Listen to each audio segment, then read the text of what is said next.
of the walls, as we call it, started on Monday after 6 p.m. when Hamas decided to fire a volley of rockets towards Jerusalem, towards our capital. And then that volley of rockets has been followed by additional rockets towards Israel, with the latest barrage of rockets fired only a few hours ago towards central Israel, as of course the south, but specifically towards central Israel, leading to yet another Israeli casualty, civilian casualty number 10, this time a 58-year-old man who was inside his house and was killed almost immediately by shrapnel from one of the rockets.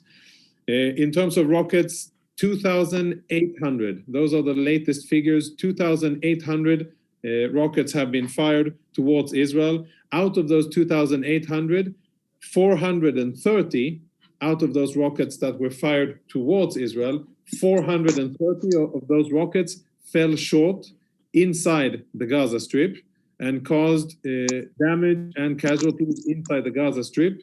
I do not have a specific estimate on how many people have been killed or wounded inside Gaza by Hamas's rockets, but I can tell you that it is more than 20. And that is a fact that is deeply underreported in international media. The amount of rockets that Hamas fires that fall short inside Gaza and threaten the lives of Palestinians. Hamas so far is getting away with blaming those deaths on Israel. I think that is something that needs to be corrected. The Iron Dome is the biggest influencing military system that we have. It saves lives every second, every day.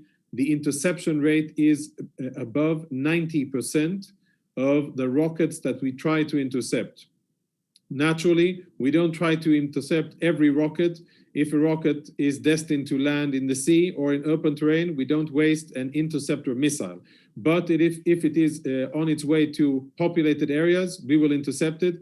And we are very happy with the fact that it has intercepted over 90% of the rockets, despite the fact that Hamas and the Islamic Jihad are trying to overwhelm the system. They are trying to challenge it and are constantly trying new ways to find weaknesses. So far, the system has been holding on extremely well, and we are thankful for that system.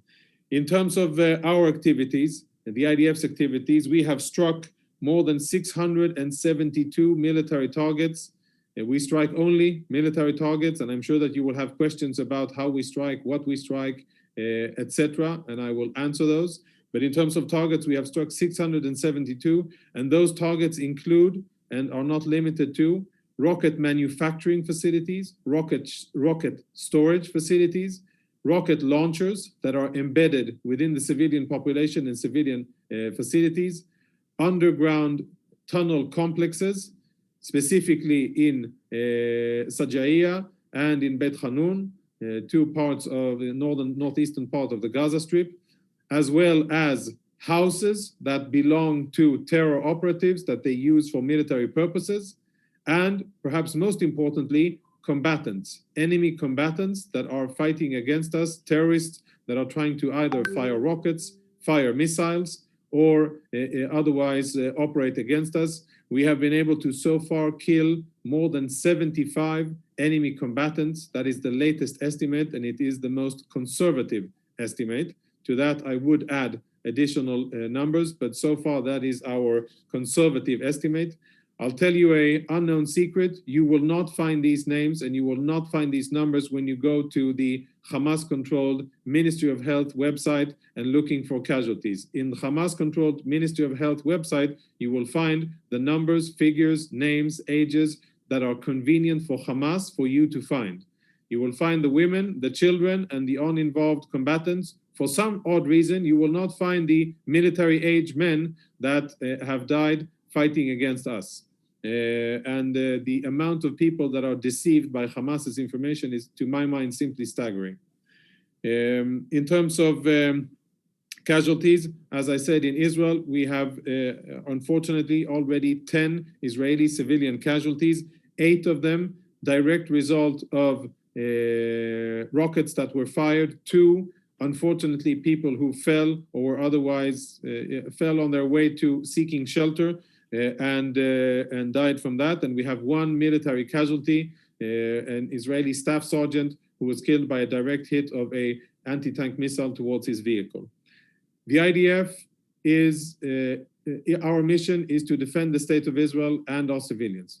We are committed to this mission, and we will continue to execute it by all means at our disposal, by attacking terrorists, their infrastructure, the terrorists themselves, and all of these support structure that support Hamas and Islamic Jihad's operations, including military targets that are used by Hamas and the Islamic Jihad within civilian facilities. We will continue to execute our assignments while trying to minimize collateral damage, while trying to minimize the effect on non-combatant civilians. And we are using the best capabilities at our disposal in terms of intelligence, precision weapons. We are committed to international law of armed conflict, and we aspire to minimize collateral damage. However, it is clear, and anybody who's been to Gaza knows that it is almost impossible to surgically differentiate between terrorists and their infrastructure and civilians, which are used by the terrorists as their human shields in every aspect, whether it is that Hamas builds tunnels and their command infrastructure underneath the neighborhoods, or they use courtyards and houses for rocket launchers, or they use civilian, so-called civilian buildings for their offices, headquarters, R&D centers, etc., etc. All of that is happening. It is very challenging for us to strike only military targets, but I can tell you that we are doing our maximal effort to strike only military targets. And I will answer questions to that effect. Last thing, where is this going? This is going, how this is going depends first and foremost, just like how it began. It began with Hamas firing rockets at Israel. It may come to an end by Hamas stopping the fire towards Israel. That is definitely the most basic of preconditions. And after that happens, then there might be room for talks. But as the situation stands today, after more than 300 rockets were fired today towards Israel, we are committed to continue operations, to continue to degrade enemy capabilities, and most importantly, to defend our civilians. Lior, do you want to manage the Q&A? Yes, I would. Thank you, Jonathan. And Reggie, I know you have to leave soon, so you can go first. Thank you very much indeed, Lior, and thank you very much, Lieutenant Colonel Conricus. I'd like to ask by asking, first of all, a military question of you, Jonathan. I don't know, Lior, if you are moderating or if you can answer something on a diplomatic front, but let me ask Jonathan first. Just stepping back for a minute, Jonathan, it seems incredible that within the last few days that Hamas and Islamic Jihad have been able to fire 3,000 rockets. I think it's the same number has been fired over the last 6 or 7 years in totality. So my question is, how is it that under Israel's very watchful and strict security apparatus that they have been able to amass this amount of rockets and been able to fire it in such concentrated levels? And also I'd like to ask about a bit more detail about the performance of sort of our Iron Dome, and also your ability to be able to trace the launchers. On a diplomatic front, Leo, I don't know if you can answer this, but in some senses, there were due to be elections in the Palestinian sort of areas. Those were cancelled. Is there a new strategic reality in terms of diplomatically for the Israeli government that this is really a devastating blow to Fatah and the non-Gaza Palestinian authorities? Thank you. Right, thank you. Regarding the first part about the rockets, it's a matter of priorities. Hamas and the Islamic Jihad's priorities, but mostly Hamas's priorities over the years have been, and they still continue to be, to build, to manufacture rockets, to dig tunnels, and to develop new types of weaponry in order to fight against Israel. Their priorities are not civilian infrastructure. Their priorities are not the development of the Gaza Strip or the well-being of Gaza and civilians. Their priority is to use international aid, own revenue, Iranian money, and other types of funding that they have in order to procure weapons and in order to manufacture weapons. And since that is the case, since that is the focus of the organization, then they unfortunately have been successful. When you set your mind to something, you succeed. And that's the same thing with Hamas. They are industrious, they are focused, and they have been producing rockets by the hundreds, even more so over the last period of last years. They do so with Iranian guidance, knowledge, and know-how. Specialists from the Iranian weapons industry, which is a decent weapons industry with, unfortunately, lots of experience and significant output. That is how they manufacture them. And now they have a domestic industry that produces the vast majority of rockets that they have. This is how they've been able to amass such an amount of rockets. Another thing, but contrary to the fact that they've been able to amass lots of rockets, they are, however, of questionable quality. And again, the issue here of 430 rockets falling short, and instead of killing Israeli civilians, are killing Gazans. So far, Hamas is getting away with murder, away with murders of Palestinians. And it's not being reported, and there's no pressure on them, at least not in international media, and I've seen very little written about it in Arabic. But you asked about rockets and quality, then that's one. Second thing about the Iron Dome, in terms of details, I think I was quite elaborate, but I mean, we have our interceptors, we are deployed along the country. We've called up from reserves another Iron Dome battery, and we may do more because we see that there is an amazing demand for an amazing demand for a need, military need for those interceptors. But so far, I must say, that is what's saving the day. We would all be in a totally different situation had it not been for the success, the amazing success of the Iron Dome, not only in intercepting rockets, but also for the first time ever in the world in intercepting UAVs. Hamas has tried to dispatch 3 explosive UAVs, kamikaze UAVs, and we have been successful in intercepting all of them with the Iron Dome. And that's the first in the world, that the UAV is taken down by a missile defense system. Okay, thank you, Jonathan. Reggie, since Jonathan is very short in time, I'll try to answer your question quickly. You talked about the elections that were postponed. We were worried before the elections that Hamas will take over Judea and Samaria, or the Palestinian Authority. And that is exactly what Hamas is trying to do today. Hamas, this is the first conflict that we have with the Gaza Strip that has nothing to do with the Gaza Strip. It has nothing to do with getting people out or in the Gaza Strip, or materials and goods in and out of the Gaza Strip. Hamas is trying to take over the Palestinian Authority. It's an internal political issue between Hamas and the Fatah, and unfortunately, they're using Israel in order to gain power in the internal Palestinian political frame. And I would just want to put on the table that if Hamas does take control of the Palestinian Authority, how devastating it would be to the entire region. It will obviously block any way of future negotiations or solution between Israel and the Palestinians. It puts in risk the stability of other countries in the region, and also it puts in risk the way that the international community can communicate with the Palestinians, taking into account that Hamas is a recognized terror organization by the US and the EU and many other countries around the world. So if Hamas does take over the Palestinian Authority, it won't be just a problem for Israel, it's a problem for the region and a problem for the international community.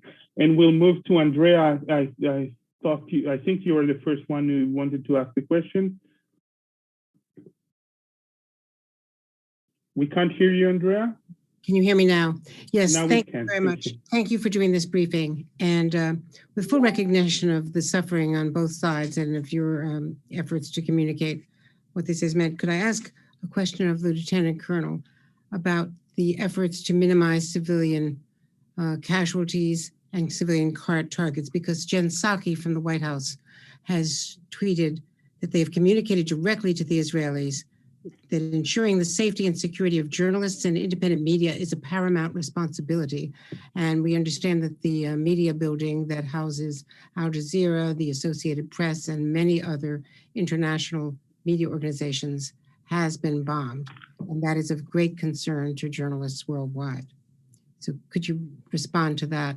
I realized that there was a statement that Hamas was using that building as human shields, but that is really not a full explanation to all of our colleagues who have lost all of their archives and records.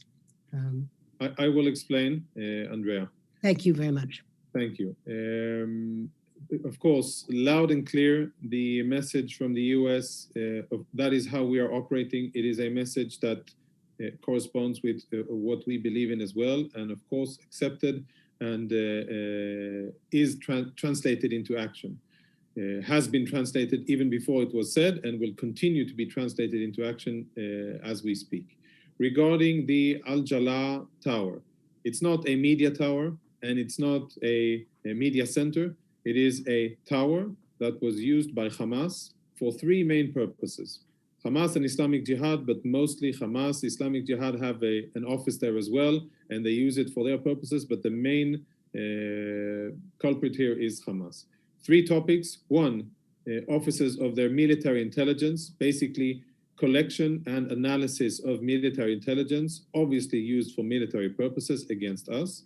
Second, research and development, where the best subject matter experts were operating from inside that building using the hardware, computers, and other facilities inside the building to develop weapons, military weapons against Israel. And third thing, a highly advanced technological tools that are in or on the building, and I can't be more specific, but in or on the building that Hamas has used in fighting against us in order to hamper or limit the activity of the IDF inside Israel and of civilian civilian activity along the Gaza envelope. Those are the three reasons why the IDF decided to strike that tower, and out of consideration for the safety of civilians, non-combatants, of course journalists, then enough time was given for these people to evacuate the building, knowing that that time was also used by Hamas and Islamic Jihad to salvage a lot of their important equipment. But that is a military loss that we are willing to, quote unquote, suffer in order to minimize and to make sure that there are no civilian casualties in the strike on the building. And that is why we struck it. I can assure you, yes, we are committed both to journalists, their safety, and to their free work, and to civilians. But you must understand that it is not, I'm sure you've been to Gaza and you know how it looks. It is an extremely difficult battle space where Hamas, by their strategy, by design, do everything in order to embed their own military infrastructure within the civilian infrastructure. Everything is mixed. There is no one clear military targets. We have rocket launchers inside courts and practically next to houses. We have tunnels underneath all of Gaza that serves the militants, the terrorists. Whenever fighting begins, they hide downstairs in the tunnels. They let the civilians stay on top and deal with the consequences, and they hide in safety inside the tunnels, not for so long because we've found ways to attack those as well, but it is an extremely difficult situation to distinguish, but we will continue to do the most that we can in order to minimize civilian casualties. We are aware of the international focus on it, but most importantly, we don't want to kill civilians. We have no business killing civilians. We have a business and a commitment in killing terrorists, nothing more. No, I don't Thank you, Jonathan, and now we'll move to Zeke Miller. Thank you. Just to follow up on Andrea's question there and your explanation, what proof can you offer to the international community of Hamas's alleged activities in that building? You mentioned offices. Do you have photographs? Do you have records? You mentioned this this technology. What was it? Do you have evidence that you can offer to the international community about why that was a legitimate military target in your claim? So according to our intelligence, and I can assure you that our intelligence is very accurate, that is what Hamas and the Islamic Jihad was using the building for. For reasons of source security and not compromising our collection efforts, currently, and I'm not saying that that's the final answer that the IDF or the State of Israel will give, but currently, that is the level of detail that I've been authorized to share and to give the three topics that the three groups of what Hamas and the Islamic Jihad used the building for and why it qualified as a military target. I too, believe me, my work would be much easier if I could have that information readily available now and show it to the world. And I can assure you that that is what I want to do. I understand that you and your colleagues, and I think it's a legitimate request to see more information, and I will try to provide it. Okay, Jonathan.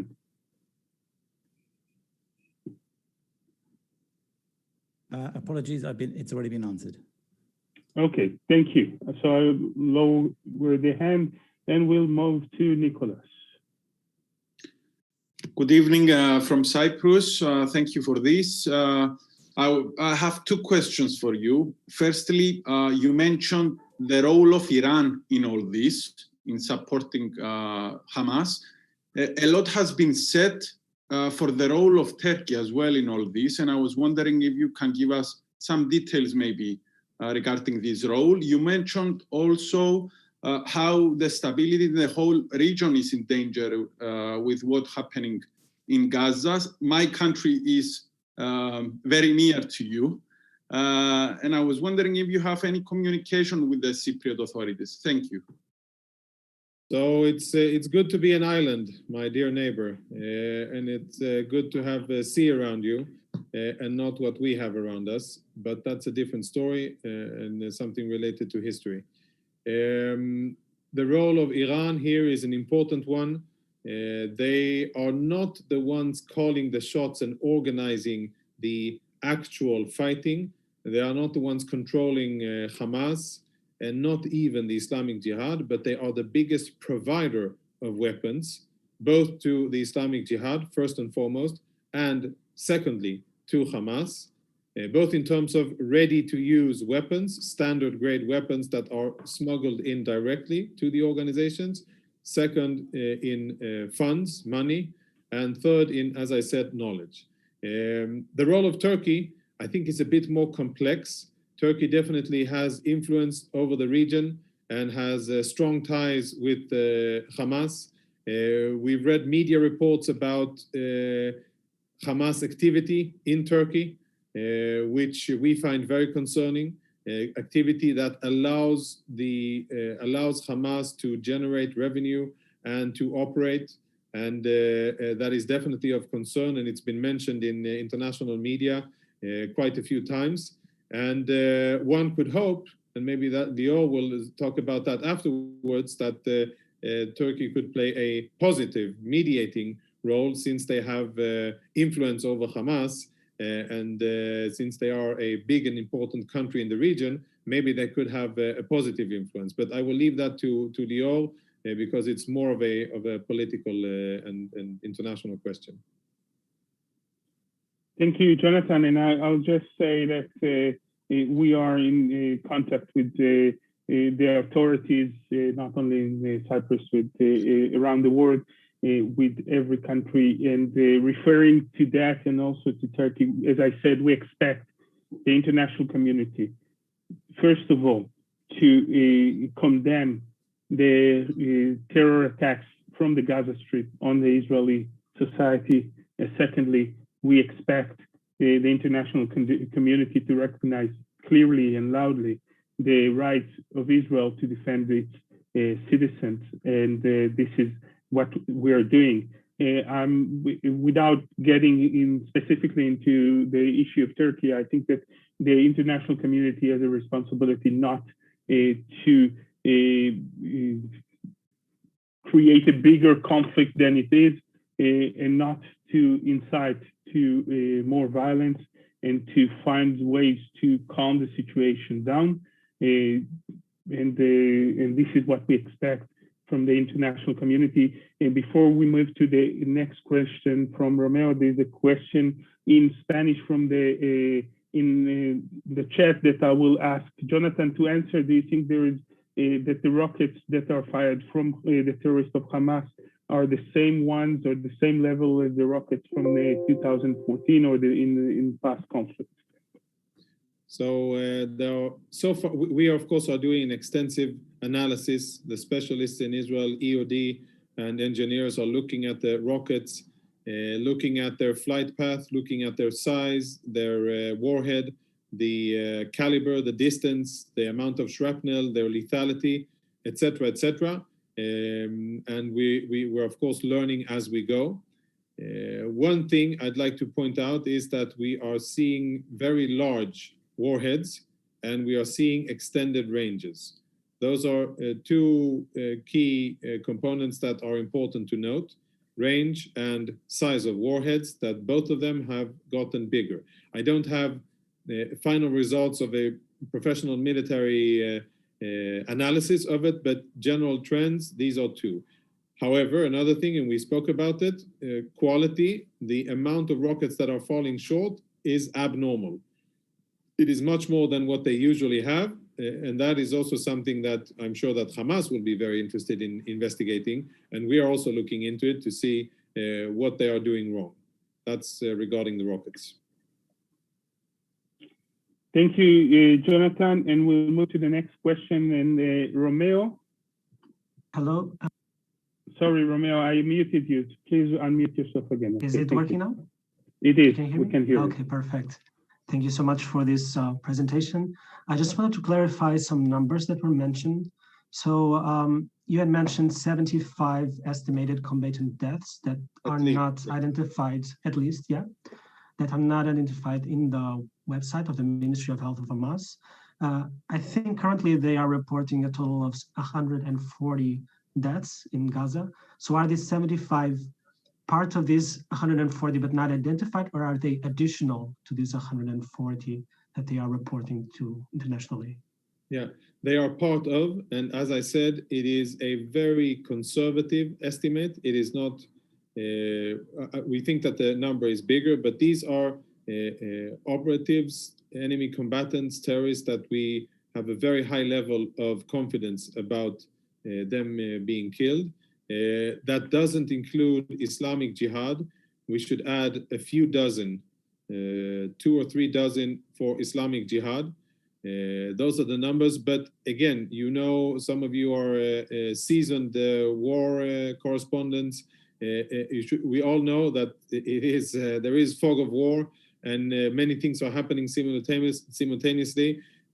We unfortunately don't have the ability to immediately know how exactly how many enemy combatants. We are collecting intelligence from various sources and compiling it together. That is our estimate. And again, it's an extremely important figure. The amount of combatants killed versus the amount of non-combatants killed, and we strive to keep the number of non-combatants low. We do not want civilians killed. We do not seek their harm. We are trying our best to operate only against the military, only against terrorist infrastructure. Thank you. And the next question comes from Leandro Dattilo. Hi, good evening. First of all, thanks. And an Argentine media said that Khaled Mashal, Hamas political leader, called for a ceasefire. Is that true? Do you have the same information? And the second, for Lior Hayat, what is your opinion on the statement issued by the Argentine Foreign Ministry? So the first question, more military, not aware of any such thing. And since these massive barrages of rockets were fired at our civilians just today in central Israel, that is not on the table. We are fighting against Hamas. They are firing rockets at our civilians. We hold them accountable for this bloodshed and the violence, the things that are inflicted upon Israeli civilians, and also what is happening in the Gaza Strip. So that is not on the table, and our instructions from the security cabinet and the chief of staff: carry on operations, enhance operations, degrade enemy capabilities, current capabilities and future capabilities. Thank you, Leandro. To answer your question, I would say one thing regarding the ceasefire. As Jonathan said, this is not an issue now. A ceasefire now will just help Hamas to recover, and we'll end up with the same situation that we were in the day before the operation, or the day before this conflict began, which means that Hamas will have the opportunity to start a conflict, a military conflict, whenever they want, and they will have the opportunity to launch missiles on Israeli citizens and terror attacks on Israeli citizens whenever they choose.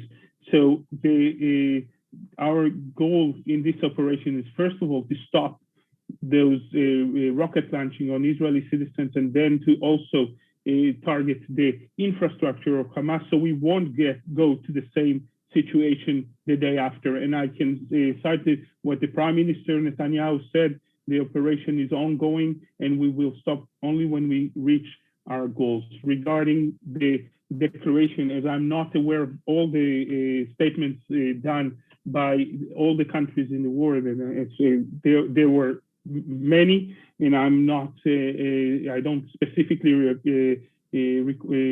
remember what the Argentinian government said. I would say that we expect every government, every state in the world to recognize the responsibility of Hamas to condemn their terror attack, loud and clear.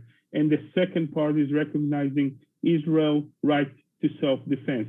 This is as clear as possible.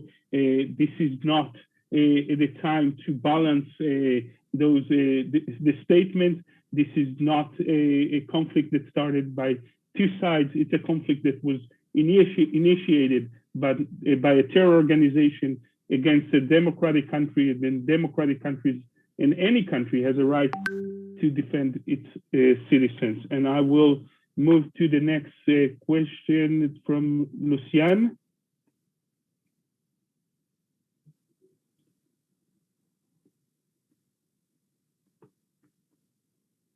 Lucian, we can't hear you. No, we say, can you hear him, Jonathan? No. You want to try a bit later? Hi. The question I have is about the rumor and retraction of the idea that there was ground action.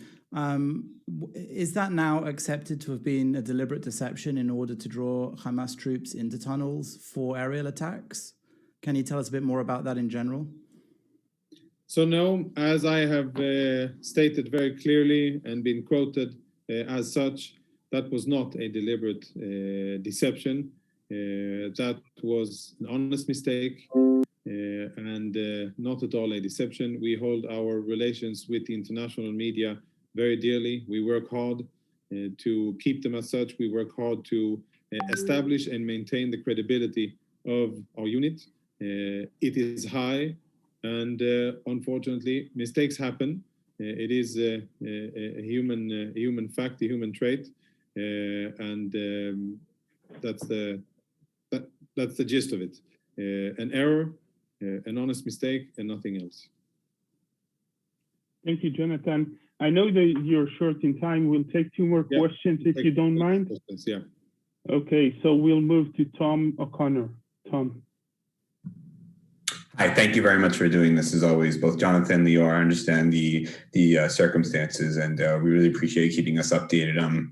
I do want to follow up on that last question just real quick, because I entirely understand the explanation of it not being an intentional effort to deceive foreign media, but I thought there was some reporting to the extent that there was some effort there to deceive Palestinian militants, specifically Hamas and Palestinian Islamic Jihad, to go into tunnels. And my first question actually was going to be if there's any estimates to how many militants had died during that ground operation, combined operation, I should say, at that time, because I know that tunnels were a big part of it. If there's an estimate, how many casualties there were. And my second question was going to be also going off a previous point. I understand now that the IDF is not interested at this moment in the mediation efforts, but Jonathan, you had said earlier that if Hamas were to stop firing rockets, that there might be some room for talk. So I was just kind of wondering if one of the IDF's goals includes to get Hamas to stop firing rockets, if is any action on their part they can take now to bring in a mediation effort.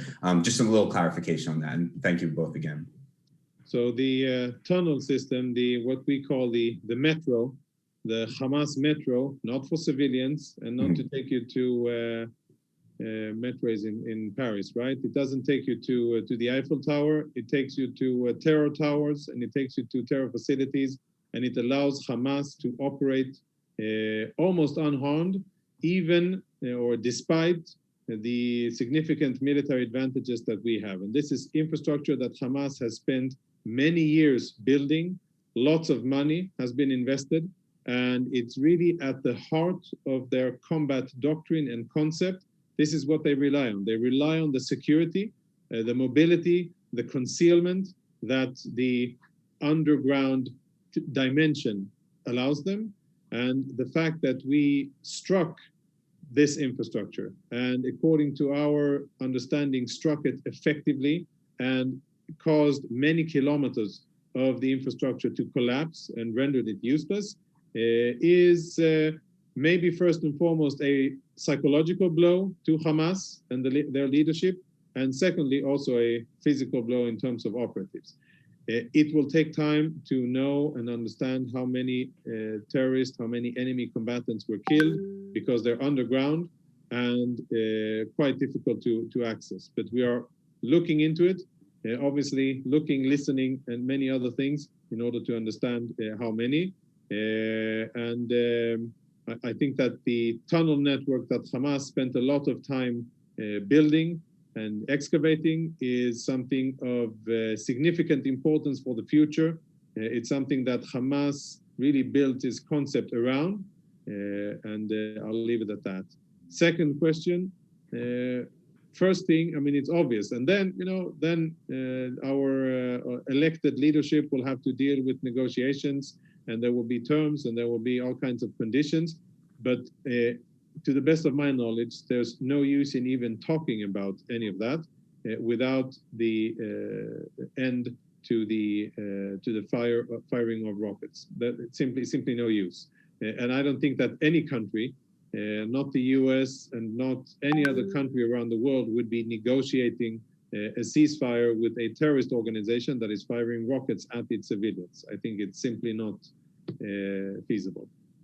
And just just to make sure I got that the first question, the first part that I had asked, right? The announcement of the ground operation, not including foreign media's perception of it, but was there an effort to get the Palestinians into those tunnels by doing so? The aim of the operation was to kill enemy combatants. Mm-hmm. That was the aim. Thank you very much. I appreciate that. Thank you. Thank you. And maybe now, we can take the question from Pelle Zakrison. Yeah, that's okay. Yeah, thank you. Yeah, appreciate it. Go ahead. And this is the last question for Jonathan. I'm sorry for the rest of you that were waiting. Yeah. We will continue this press conference afterwards. Yeah. We have another speaker coming up. Thank you. First, could you perhaps share the numbers in an email or something like that afterwards?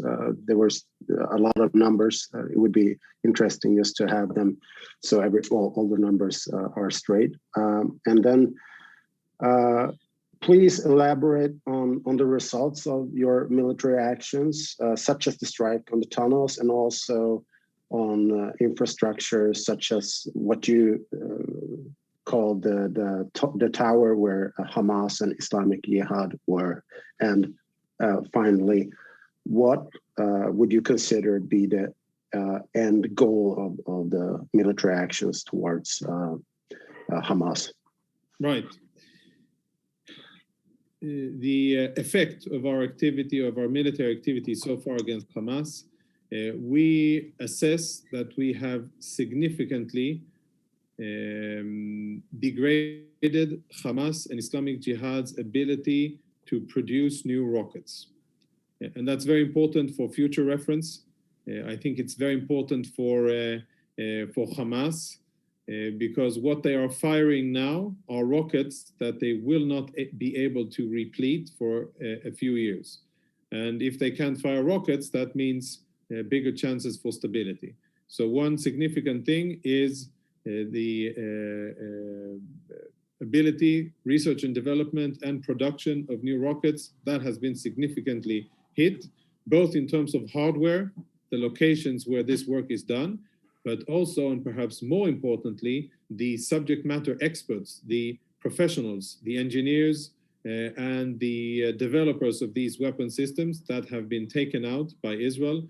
We've issued various statements, information about their names, their roles, who was doing what. So with a lot of them, we had very good intelligence about where they were and what they were doing, and that's an important factor. We have degraded a lot of their capability, a lot of their infrastructure, both underground and above ground. And whenever this ends, whenever they come out of hiding, if they're still alive, the terrorists, then they will find a very different landscape and far less assets than what they had before they started. And that will influence the organization quite significantly. Third, we have taken out a lot of the senior military leadership of Hamas. Many senior commanders have been killed, even though they were in hiding, many of them hiding in those bunkers, in the bunker system that they built. Many of them were hiding there. We've been able to kill them, senior brigade commanders and general staff, if you could call it at that for a terrorist organization, but general staff level officers have been killed. And that impedes the ability to operate and to conduct their operations. I think those are three key topics: research and development, infrastructure of all kinds, and personnel. And we will continue. As long as they're firing rockets, our efforts to degrade all of the capabilities across the board will continue until Hamas gets the message that what they did, their rocket attack against Jerusalem, against Tel Aviv, and their continuous rocket fire is aggression that will not and has not gone unanswered. Thank you again, Jonathan. And I know you have other commitments. You overstayed the time that you promised us. So thank you again for doing that. I did. And we hope you have a calm night for all of us. Thank you. And we'll move to Mickey Rosenfeld. Mickey, I hope you are online. Yes, absolutely. Good evening, everybody. Good evening, Mickey. Mickey, the floor is yours.